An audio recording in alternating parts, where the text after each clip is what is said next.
सुबह के 10 बज रहे थे। गिरधारी लाल का पूरा परिवार अभी तक सो रहा था। तभी अचानक घर के मुखिया गिरधारी लाल की नींद खुली। उन्होंने घड़ी देखी तो 10 बज रहे थे। अरे बाप रे, आज तो मेरे बेटे की शादी है। आज उठने में इतनी लेट कैसे हो गई? तभी गिरधारी लाल ने देखा कि उनके बगल में उनकी पत्नी लीलावती अभी तक सो रही थी। बाहर निकलकर देखा तो उसका बेटा भी सो रहा था। पहले तो गिरधारी लाल ने अपने बेटे को आवाज लगाई, अरे सोनू बेटा, उठ जा, 10 बज गए। अरे जल्दी से उठ जा, आज तेरी शादी है। अपनी शादी की बात सुनते ही सोनू की आंख तुरंत खुल गई और उठकर जल्दी जल्दी तैयार होने लगा। अरे बाप रे, रोज की तरह आज भी 10 बज गए। आज तो मेरी शादी है। उठ जा, वरना अपने दोस्तों की तरह मैं भी कुंवारा ही रह जाऊंगा। सोनू को उठता देख गिरधारी लाल को थोड़ा सुकून मिला। इसके बाद वो अपने कमरे में गया और अपनी बीवी को भी जगाया। अरे लीलावती, जल्दी उठो, आज तुम्हारे बेटे की शादी है और तुम अभी तक सो रही हो। अरे अभी तो सिर्फ 10 बजे हैं। हम लोग तो 11 बजे सोकर उठते हैं ना। आज 1 घंटे पहले ही जगा दिया आपने। खैर, आज बेटे की शादी है तो जल्दी उठना तो बनता ही है। थैंक यू सो मच जल्दी जगाने के लिए। सब लोग जल्दी जल्दी तैयार हो गए और शाम को बारात लेकर दुल्हन को लेने निकल गए। आइए आइए समधन जी, स्वागत है आपका। सिर्फ अपनी समधन का ही स्वागत करेंगे आप? अरे हमें तो भूल ही गए। अरे आपका स्वागत करने के लिए तो आपकी समधन जी आपका इंतजार कर रही है। जल्दी जाइए। गिरधारी लाल भागकर अपनी समधन के पास चला गया। तो इस तरह धूमधाम से सोनू की शादी ललिता के साथ हो गई। अगले दिन ललिता सुबह 2 बजे ही उठ गई। चलो, आज 1 घंटे बाद नींद खुली। कोई बात नहीं, ये ससुराल है, यहाँ 2 बजे ही उठूंगी ताकि किसी को कोई तकलीफ ना हो मेरे जल्दी उठने से। रात 2 बजे उठकर ललिता ने नहाया धोया और उसके बाद पूजा करने लगी। जोर जोर से आरती और घंटी की आवाज सुनकर घर के सभी लोग डर गए। अरे उठो, देखो हमारे घर में कोई भूत घुस आया है। अरे हाँ लीलावती, सुबह के 3 बज रहे हैं और इस समय आत्माएं बहुत प्रबल हो जाती हैं, मैंने पढ़ा है। देखिए, आप मुझे डराइए मत। अगर कहीं वो आत्मा घंटी बजाते बजाते हमारे कमरे में आ गई तो? देखो, अब तुम मुझे डराओ मत, समझ गई? वहीं दूसरी तरफ घंटी की आवाज सुनकर सोनू की भी आंख खुल गई। उसने देखा तो बेड पर ललिता नहीं थी। अरे ये घंटे की आवाजें कहाँ से आ रही है और ये ललिता कहाँ चली गई? आज तो हमारी सुहागरात थी। क्या ललिता सोई नहीं आज? सोनू अपने कमरे से बाहर गया। उसने देखा कि मंदिर में ललिता पूजा कर रही थी, जोर जोर से आरती भी गा रही थी। ललिता? इसका मतलब सुहागरात खत्म होने के तुरंत बाद ललिता नहा धोआ कर पूजा करने लगी। पूजा के बीच किसी को डिस्टर्ब करना अच्छी बात नहीं है। तभी सोनू की नजर अपने माता पिता के कमरे की तरफ गई। उसने देखा कि उनका दरवाजा अंदर से कोई धीरे धीरे खोल रहा था। दरवाजा खुलने की आवाज बहुत डरावनी लग रही थी। ये क्या हो रहा है? जाकर देखता हूँ। सोनू भागकर अपने माता पिता के कमरे में गया और उसने पूरा दरवाजा अंदर की तरफ खोल दिया, जिससे डरकर गिरधारी लाल और लीलावती बहुत जोर से चीखने लगे। भूत आया, भूत! भागो भागो, भूत आया! लगता है ये भूत समय से पहले ही मर गया था। कितना जवान भूत है लीलावती। तभी सोनू ने रूम की लाइट जला दी और बोला, अरे माँ, पिताजी, मैं कोई भूत नहीं हूँ, मैं हूँ सोनू, आपका बेटा। बेटा, ये आवाज सुन रहा है तू? ऐसा लग रहा है कोई मंदिर में घंटी बजा रहा है और कोई चुड़ैल आरती कर रही है। लगता है चुड़ैल माँ भद्रकाली की आरती कर रही होगी मरने से पहले। अरे माँ, कोई चुड़ैल नहीं है, वो देखो ललिता पूजा कर रही है। अब जाकर गिरधारी लाल और लीलावती थोड़ा सा रिलैक्स हुए। वो लोग अपनी बहू के पास गए। उसकी पूजा अब खत्म हो चुकी थी। बहू, तू इतनी जल्दी क्यों उठ गई? सबसे पहले ललिता ने उन सभी को प्रसाद दिया।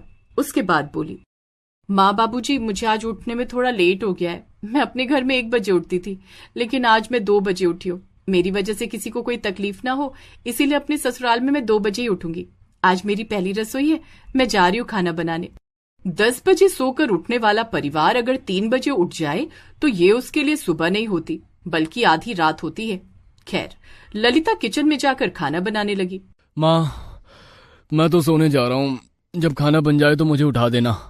अरे चलो लीलावती, हम लोग भी सो जाते हैं, बहू को खाना बनाने दो। वो लोग सोने तो चले गए, लेकिन किचन में खटर पटर की आवाज किसी को भी सोने नहीं दे रही थी। खैर, 8 बजे तक सब लोग लेटे रहे क्योंकि नींद किसी को आ नहीं रही थी। उसके बाद सब लोग नहा धोकर खाने की टेबल पर आ गए।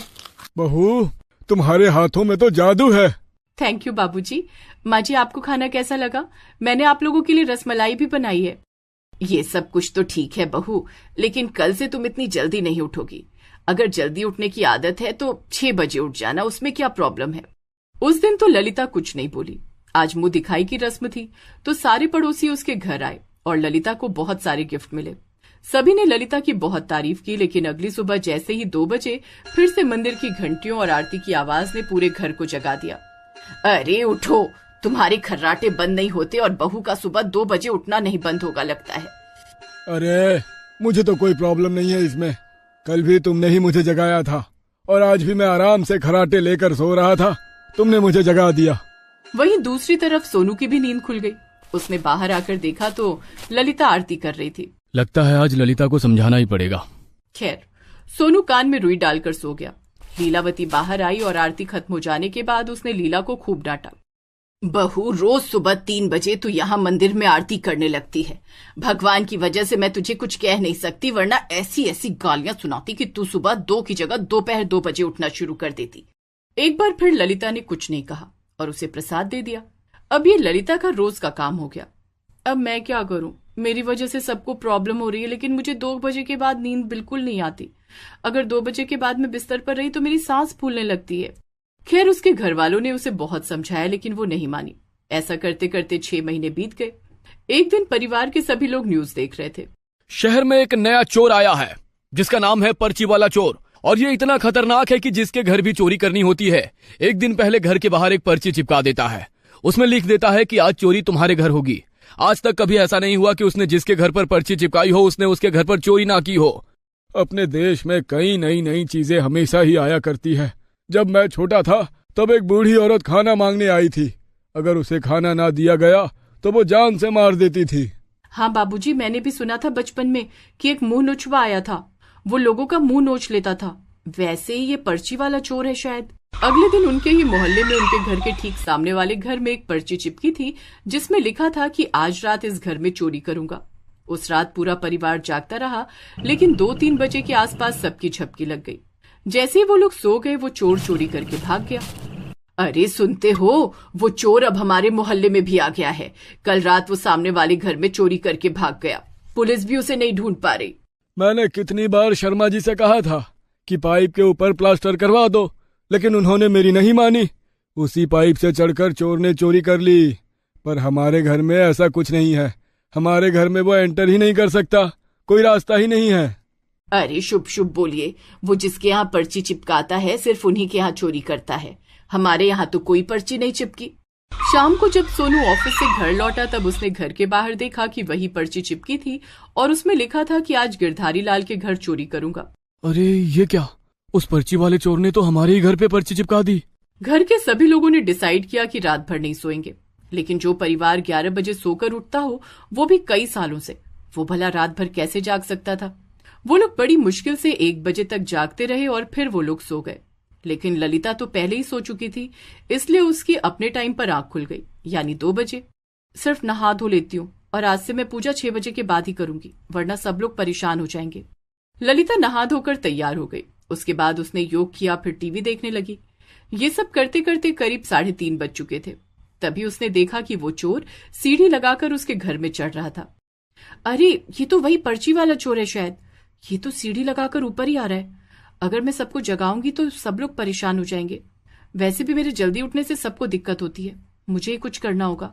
चोर आधी सीढ़ी ही चढ़ पाया था कि तभी ललिता पीछे से आई और सीढ़ी को उसने गिरा दिया। गिरने की आवाज सुनकर पड़ोस के कुछ लोग वहां पर आ गए और चोर को पकड़ लिया। पड़ोसियों ने उसी समय पुलिस को बुलाया और चोर को पुलिस के हवाले कर दिया। बहू, हम सब तेरे जल्दी उठने की आदत से हमेशा परेशान रहते थे, लेकिन तेरी जल्दी उठने की उसी आदत ने आज हमारे घर चोरी होने से तो बचाया ही, साथ ही साथ चोर को भी पकड़वा दिया।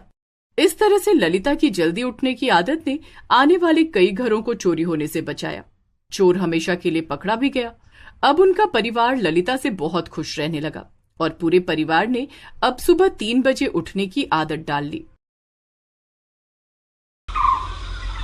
प्रतीक अपने काम के सिलसिले से यूपी जाता है और वहाँ काम कर रहा होता है। तभी प्रतीक की टक्कर धरा नाम की लड़की से होती है। धरा को बहुत ज्यादा गुस्सा आता है। वो प्रतीक का कॉलर पकड़ते हुए बोलती है, अरे ओ सहरी बाबू, आंखें हैं या बटन, दिखाई नहीं दे रहा है कि यहाँ लड़की खड़ी है और तुम दमदमाते हुए चले जा रहे हो? जान के धक्का मारे हो ना तुम हमको? देखो हमको कोनो ऐसी वैसी लड़की मत समझना, यूपी की लड़की हैं, धक्के में कट्टा चला देती हैं। अरे नहीं नहीं दीदी जी, मुझे माफ कर दो, गलती से धक्का लग गया। मैंने जानबूझकर आपको धक्का नहीं दिया, मुझे कुछ मत करना। मेरा घर परिवार है, मेरी माँ और उन लोगों को मेरी बहुत चिंता है। अगर मुझे कुछ हो गया तो उन लोगों का क्या होगा? मुझे माफ कर दो, मैंने जानबूझकर आपको धक्का नहीं दिया। मैं कान पकड़कर उठक बैठक भी करने को तैयार हूँ, लेकिन मुझे कुछ मत करो, बस मुझे माफ कर दो। अरे अरे, तुम तो डर के मारे थर थर कांपने लगे। अभी तक तो हमने कट्टा निकाला नहीं, कट्टे का जलवा दिखा तब तो तुम्हारी पैंट ढीली और गीली दोनों हो जाएंगी। खैर कोई बात नहीं, अच्छा है। लेकिन एक बात बताओ हमको, हम तुम्हें कहाँ से दीदी नजर आती हैं, जो तुम हमको दीदी बोल रहे हो? हम इतनी सुंदर कन्या हैं कि कोई हमको देख ले तो लट्टू हो जाता है, और तुम हमको दीदी बोल दिए। अरे यही बोल देते कि जान के धक्का मारे थे क्योंकि तुमको हम खूबसूरत लगे, लेकिन नहीं। पहली बात तो ये बोल दिया कि गलती से धक्का लगा, और दूसरी बात दीदी बोलकर हमारा इंसल्ट कर दिए तुम। मुझे माफ कर दो, मुझे समझ में नहीं आ रहा था मैं आपको क्या बोलूं, कैसे माफी मांगू। मैं बस इतना ही कहना चाहता हूँ कि मुझसे जो भी हुआ गलती से हुआ, मुझे माफ कर दो। मैं यहाँ से जाता हूँ, मेरा जो भी काम था वो मैं कल आकर कर लूंगा। प्रतीक घबरा के वहाँ से जाने लगता है, लेकिन धरा उसका हाथ पकड़ लेती है और उसको पूरी यूपी घुमाती है। कई दिन तक प्रतीक यूपी में रहता है। अब उसे धरा काफी पसंद आने लगी थी। धरा को भी प्रतीक काफी पसंद आने लगा था। कुछ दिनों बाद दोनों एक दूसरे से शादी कर लेते हैं। शादी के बाद प्रतीक धरा को लेकर शहर में आ जाता है, जहाँ उसकी माँ और छोटा भाई अनुज रहते हैं। प्रतीक की माँ शांति धरा को देखकर गुस्से में प्रतीक से बोलती है, ये किस लड़की को तू हमारे घर में उठा कर ले आया? अरे कौन है ये लड़की? आज तक तूने किसी लड़की से बात नहीं की और अब लड़की को तू सीधा घर में ही उठा कर ले आया। माँ ये धरा है और हम दोनों एक दूसरे से बहुत सारा प्यार करते हैं। मेरी मुलाकात धरा से यूपी में हुई थी और उसके बाद मुझे धरा इतनी पसंद आई कि हम दोनों ने शादी कर ली। मुझे पता है आपको मेरी इस हरकत से काफी बुरा लगा होगा, लेकिन मैं आपको ठेस नहीं पहुंचाना चाहता था, पर मैं धरा को भी कोई गम नहीं देना चाहता था, इसलिए मैंने वहां पर धरा से शादी कर ली और मैं अपने साथ घर ले आया। हे भगवान, मेरा क्या होगा? तू इस लड़की को उठा ले आया। अरे मैंने तेरे लिए कितने सपने सजाए थे और तूने मेरे बारे में जरा भी नहीं सोचा। इस लड़की ने ऐसा कौन सा तेरे ऊपर जादू कर दिया कि तुझे अपनी सगी माँ नजर नहीं आई, अपना सगा भाई नजर नहीं आया? देख, मैं तेरी शादी को नहीं मानती। जैसे तू इस लड़की को घर लेकर आया है वैसे ही लेकर चला जा। अरे अम्मा जी, हम अभी तक शांति से खड़े हैं तो तुम्हें शांति से समझ नहीं आया? हम यूपी से हैं, हमको अगर कोई मना करे या हमको किसी की बात का बुरा लग जाए ना, तो हम उस इंसान को तब तक बुरा लगवाते हैं जब तक हमको खुशी नहीं मिलती। हम आपकी बहुरियां हैं तो हमको आशीर्वाद दो, खुश रहो हमारे साथ, वरना कहीं खुश नहीं रह पाओगी। ये बात अच्छे से समझ लो। धरा का धमकाना सुनकर शांति और अनुज दोनों ही धरा को स्वीकार कर लेते हैं, लेकिन फिर भी कहीं न कहीं शांति को अपनी यूपी से आई बहू बिल्कुल भी पसंद नहीं थी। वो अक्सर उसे नीचा दिखाती रहती थी। कुछ दिनों बाद अनुज बुरी हालत में घर जाता है। अनुज को ऐसी हालत में देखकर धरा बोलती है, अरे देवर जी, आपको इतनी चोट कैसे लग गई? आप हमारे देवर होकर पिटकर आ गए हो क्या? हमको बताओ, आपको कौन मारा है? आपको जो कोई भी हाथ लगाया होगा ना, आज उसके हम हाथ तोड़ देंगे। वो न हाथ धोने लायक बचेगा न खाने लायक। बताओ कौन मारा है? अरे भाभी, वो मेरी कुछ दोस्तों से लड़ाई हो गई थी तो मैं रास्ते में उन्हें अकेला मिल गया, तो उन लोगों ने मुझे बहुत मारा और मैं अकेला था तो मैं कुछ कर नहीं पाया। लेकिन अब वहां पे जाकर क्या कर लोगी? खैर छोड़ो, मैं भी इस बात को क्यों भूल जाता हूँ, ऐसा तो लड़ाई बढ़ेगी ना। अरे हम लड़ाई बढ़ाने में विश्वास नहीं रखते, हम बस लड़ाई खत्म करने में विश्वास रखते हैं। और लड़ाई उन्होंने शुरू करी है, हम जाकर लड़ाई खत्म करके आते हैं। तुम बस चलो हमारे साथ और बताओ किसने ये तुम्हारा हाल किया है, फिर बाकी सब हम देख लेंगे। धरा के आने के बाद से मोहल्ले में लोग अब शांति के घर में आना जाना बंद कर देते हैं। मोहल्ले के लोग धरा से काफी डरते भी हैं और इसीलिए शांति को और भी अपनी यूपी से आई हुई बहू पसंद नहीं आ रही। ऐसे ही दिन निकल रहे थे। कुछ दिनों बाद शांति अपनी पड़ोसन सुमन के साथ अपने घर के बाहर बैठी होती है। तभी सुमन शांति का मजाक बनाने लगती है। अरे शांति, तेरी तो किस्मत ही फूट गई। नाम शांति और घर में अशांति फैलाने वाली बहू आई है, जो कि बस हर वक्त लड़ाई करती रहती है। मैं तो बस इसीलिए तेरे घर में नहीं आती। वैसे तेरे घर में हर वक्त बंदूकें तो चलती रहती होंगी ना, तेरा जन्मदिन आने वाला है, तेरी बहू बंदूक ही तुझे तोहफे में देगी ना। मैं कुछ बोल नहीं रही हूँ तो तू मेरा मजाक क्यों बना रही है? अरे अब जैसी भी बहू आई है मैं क्या कर सकती हूँ? मेरे बेटे को पसंद है तो मैं भी चुप रह गई। अब वो दोनों जाने, उनको आगे की जिंदगी बितानी है, तो तू उसमें बोलने वाली होती कौन है? तेरे घर में थोड़ी ना आई है ऐसी बहू। मेरी बहू के खिलाफ बोले जा रही है? अरे तेरी बहू के खिलाफ मैं ही नहीं, पूरा मोहल्ला बोल रहा है। अब तू लाई ही ऐसी बहू है यूपी से, पता नहीं तू कैसे रह रही है। मोहल्ले वाले बातें कर रहे हैं कि तुझे मोहल्ले से निकलवा दें। सुमन की बात सुनकर वहाँ धरा आ जाती है और सुमन से बोलती है, का हो चाची, तुम इधर मजाक बना रही हो हमारी अम्मा का, और तुम्हें हमसे डर भी लगता है? अब यूपी की बहू आई है घर में तो ख्याल रखो कि हम तुम्हारा क्या क्या कर सकते हैं। बताओ तो करके दिखा देते हैं। अभी हमारा कट्टा लेके आते हैं। तुमको जो दिखाएंगे ना, मोहल्ले से निकलवाने वाली तो क्या, निकलने वाली भी नहीं बनोगी। इसलिए कह रहे हैं तुम सीधा घर में घुस जाओ और घर से बाहर मत निकलना। धरा की बात सुनकर सुमन तुरंत वहाँ से चली जाती है और शांति को बहुत गुस्सा आता है और वो अपनी बहू से बोलती है, बहू हद होती है किसी चीज की। मैं तुझे कभी कुछ बोलती नहीं, तेरी चीजों में कमी नहीं निकालती। इसका मतलब ये नहीं कि मैं तुझसे डरती हूँ। थोड़ी हद में रहकर बड़ों से बात करने की तमीज डाल ले। यूपी से आई बहू है तो इसका मतलब ये नहीं कि तू अब भी यूपी में है। अब तू शहर में है तो थोड़ा तमीज सीख ले। धरा को किसी की बातों का कोई फर्क नहीं पड़ रहा था। वो अपनी ही अकड़ में रहती थी। कुछ दिनों बाद धरा बाइक चलाते हुए जा रही होती है। तभी कुछ गुंडे उसे पकड़ लेते हैं। धरा आवाज लगाते हुए बोलती है, अरे कोई बचाओ, हमको बचाओ, कोई है? देखो तुम लोग जो भी हो, हमको छोड़ दो, वरना ऐसा तुम्हारा हाल होगा कि तुम्हारी आने वाली पुश्तें ही नहीं आ पाएंगी। छोड़ दो हमको। धरा खुद को बचा नहीं पा रही होती है कि तभी वहाँ शांति कट्टा लेकर आती है और इन गुंडों को मार भगाती है।